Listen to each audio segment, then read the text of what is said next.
Hi, my name is Suyan Somnarain, and I'm an instructor here at Ultimate Medical Academy, here with a lesson to help you with this week's content.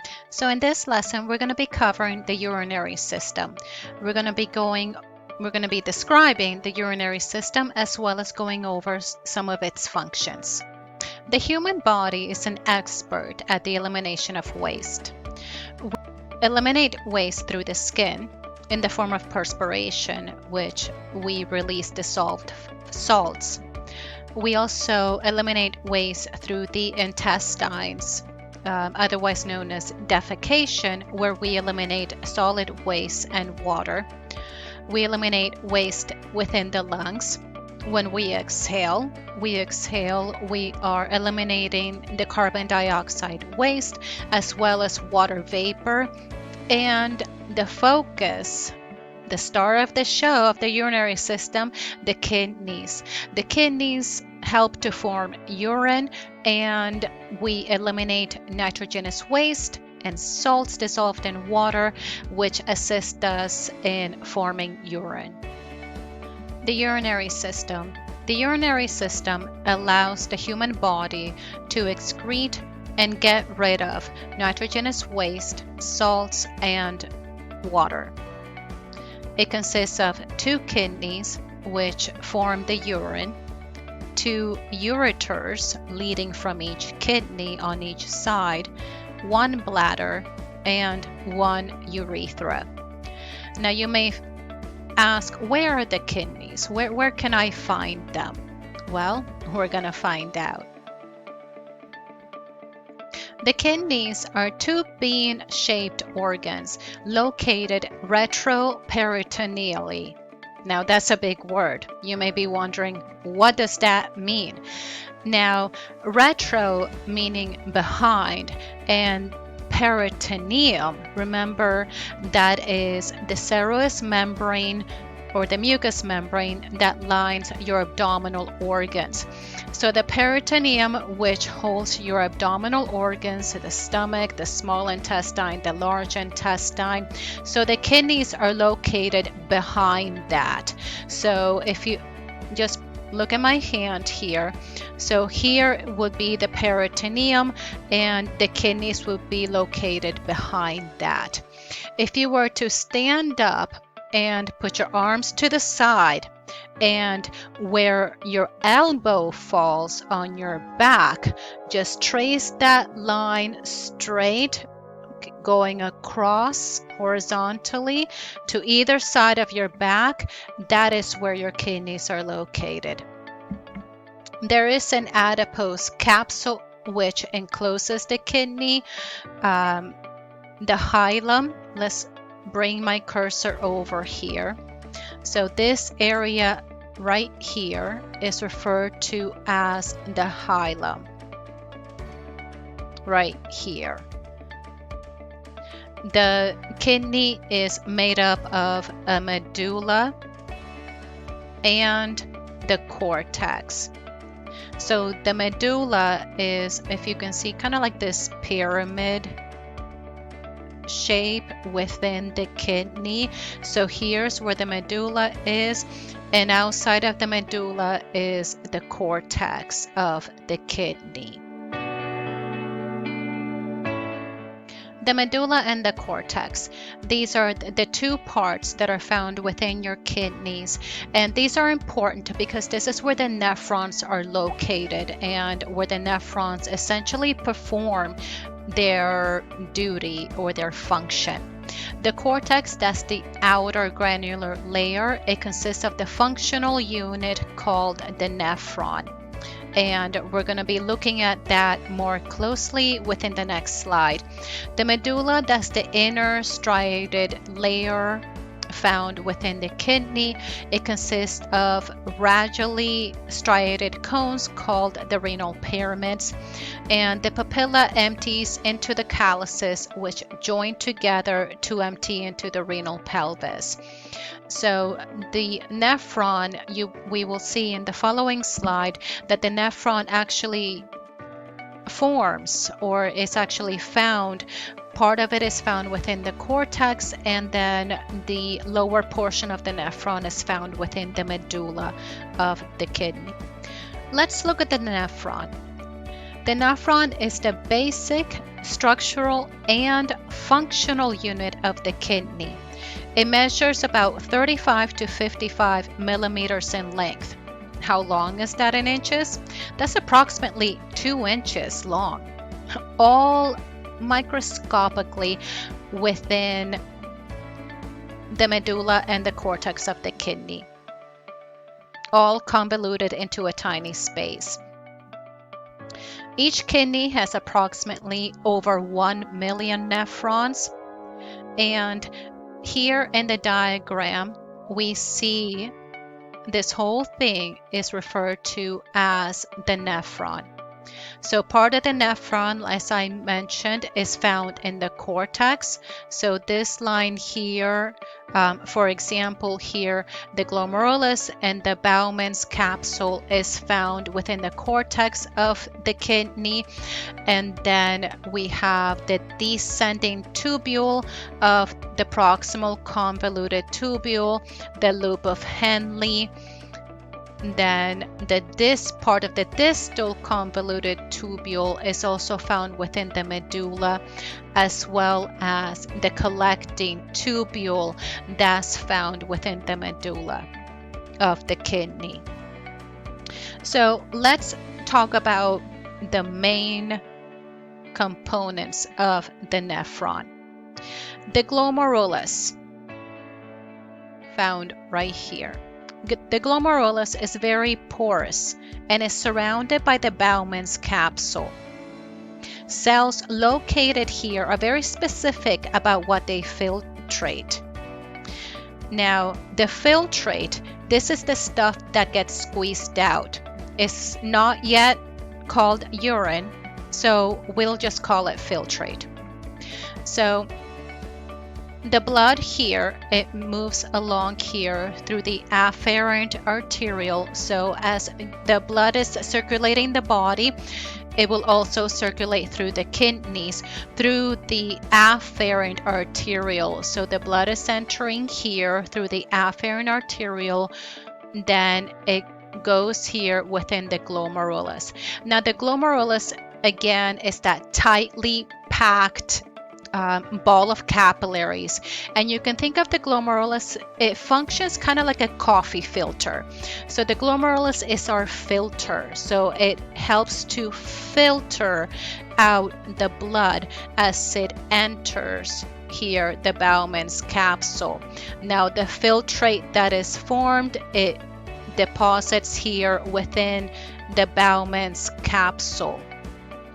In the Bowman's capsule, the filtrate is, we filter out sodium, glucose, amino acids, and then so from here, that filtrate that we have just let go, whatever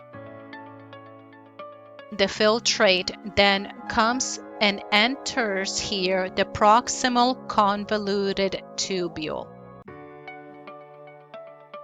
It sounds fancy, but proximal just means near, and tubule means tube, and it has two parts. At this point, we have the reabsorption of the stuff that we need and don't want to lose, like glucose and amino acids. Just imagine what happens. You have cells lining the proximal convoluted tubule to get the things reabsorbed. We also reabsorb back water. If we don't reabsorb back water, we would actually be excreting about gallons of water every day. All right, so as the filtrate moves, because remember, blood is circulating the body, the blood enters the kidney and will enter the nephron through the afferent arteriole. Here within the glomerulus, functioning like a coffee filter, will filter out the contents, and these contents will gather here within the Bowman's capsule. Right here is also referred to as the Bowman's capsule space. Then the filtrate will move here through the proximal convoluted tubule, and the cells lining the proximal convoluted tubule will help to further filter out and as well as reabsorb some of the things that we need that was initially filtered out within the glomerulus. And then we move into the loop of Henle, which is right here. And just keep in mind that right here, we're within the medulla. So it crosses the border of the cortex and the medulla. As we can see in the diagram, there's 2 points for this. There's 2 points as to why we are in the medulla. One point is to make the medulla, because we're right here, this is the medulla portion of the kidney. One point is to make the medulla salty by actively pumping out salts. So here within the loop of Henle, we're actively pumping out, okay, so from the tubule out, we're pumping out sodium, we're pumping out potassium, we're also pumping out chloride to make it salty. This happens in the ascending part. In the ascending part, which is not permeable to water, the descending part is permeable to water, leaving the descending tubule naturally since it's salty within the medulla. Okay, so again here in the ascending part, this is where we're pumping out the salts. So the salts are leaving. All right, here in the descending part, since it's so salty here in the medulla, the water molecules will easily just move out, because again, going from an area of high concentration to an area of low concentration. If it's salty here, that means that there's very little water. So the water moves from the tubule, it'll easily just move to the medulla. So now the filtrate is pretty much concentrated, or is getting concentrated as we move through the distal convoluted tubule. Then in the distal convoluted tubule actually comes close to the Bowman's capsule. It's distal, meaning that it's farther away. Here we reabsorb what we don't want to lose. So we reabsorb back salts, we reabsorb back water. Now the filtrate is pretty concentrated and is mostly waste. So it gets dumped into the collecting tubule. You can think of this as a trash chute for the kidney. It goes through the salty medulla, and here within the collecting tubule is where some of the hormones come into play, such as the antidiuretic hormone, making the collective duct porous, having water leave. So the water is reabsorbed back into the body.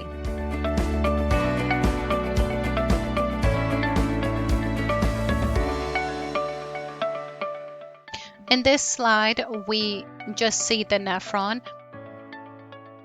Looking at the structures of what makes up the nephron, the glomerulus, which is essentially the ball of capillaries, and this is where the filtration initially begins, gathering that filtrate within the Bowman's capsule, moving that filtrate into the proximal convoluted tubule, moving down to the loop of Henle, moving back up to the distal convoluted tubule, and then emptying its contents into the collecting tubule.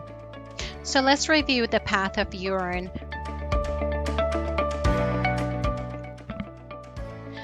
Blood enters the afferent arteriole.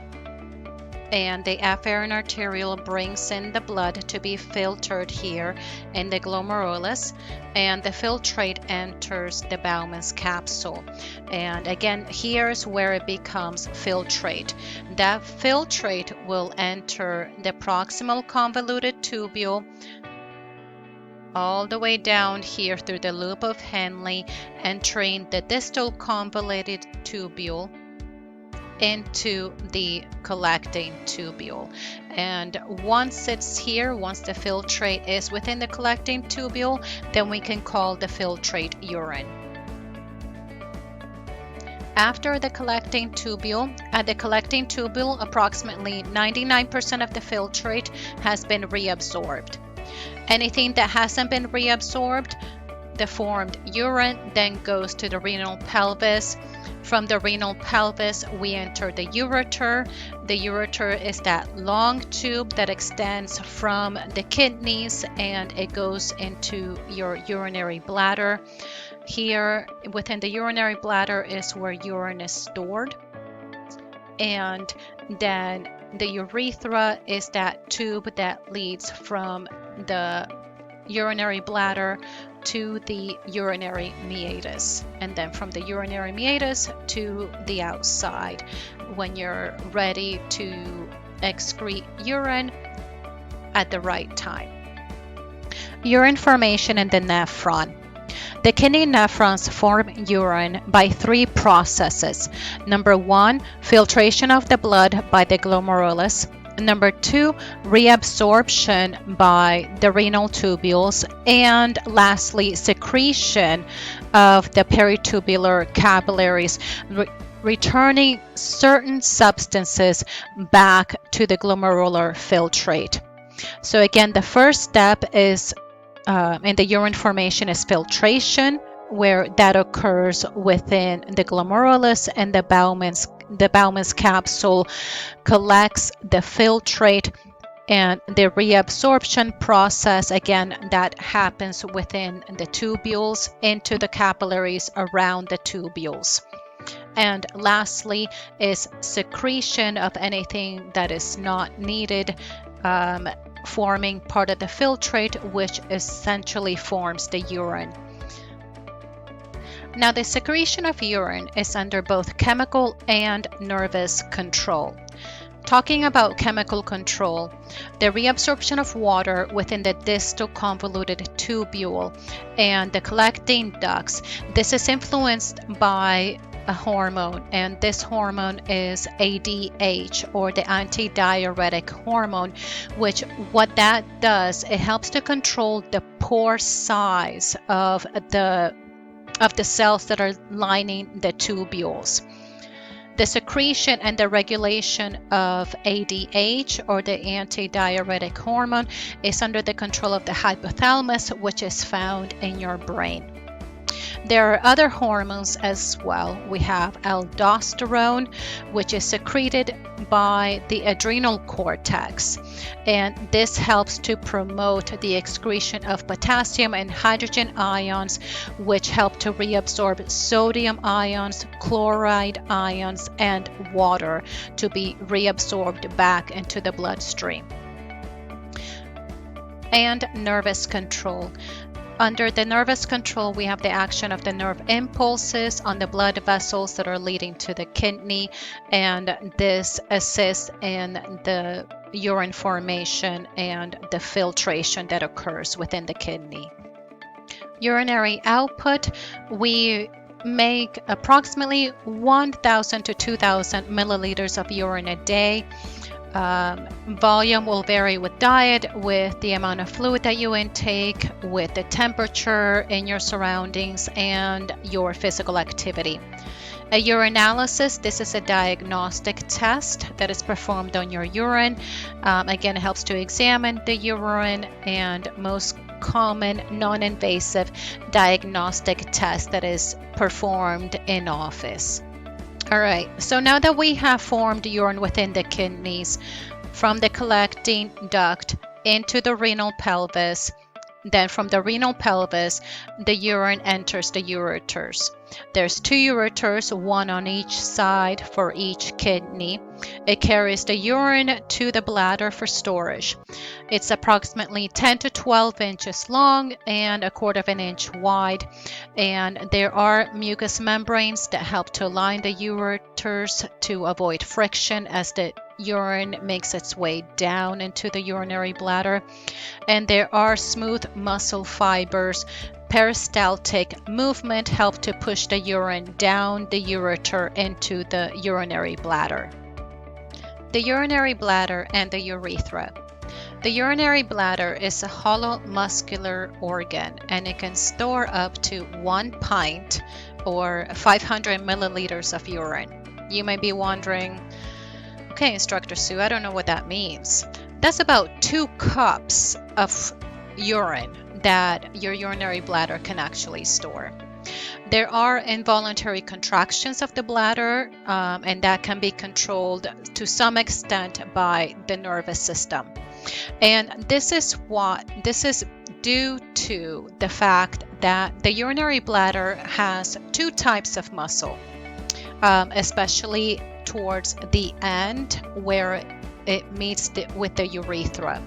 So here we have, I can pretend that's my bladder, like a bladder, and then my fingers, the urethra.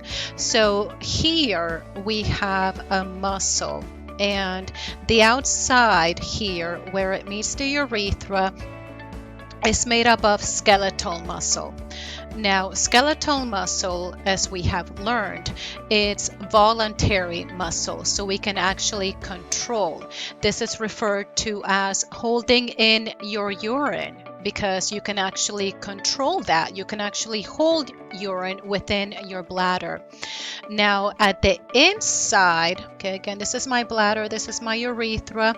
The outside here, skeletal muscle, so I can control when I'm going to excrete the urine. The inside is made up of smooth muscle, and smooth muscle is involuntary. And the smooth muscle, this is where the nervous system comes in, because within the smooth muscle of the urinary bladder, this sends a message to our brain saying, hey, the bladder is full, I need to excrete out the urine. Okay, and so again, the bladder, where the juncture of the bladder and the urethra are, there's 2 types of muscle that form the sphincter. The outside is made up of skeletal muscle where we can hold the urine. The inside is made up of smooth muscle, which sends the message to our brain telling us, hey, we need to urinate. So urine leaves the bladder through the urethra, then passes through the opening called the urinary meatus into the outside. Urination is known as micturition. This is the level of urine in the bladder that is sensed by the stretch receptors that I spoke about in the previous slide. This requires coordinated contraction of the bladder muscles and the relaxation of the sphincters. Once the sphincters relax, then the urine can leave the bladder through the urethra, then through the urinary meatus. I hope that you have enjoyed today's lesson on the urinary system. Please refer back to this particular lesson as you are approaching your work this week. Also refer to the interactives within the course and perform your own research utilizing the UMA library and its resources. Thank you.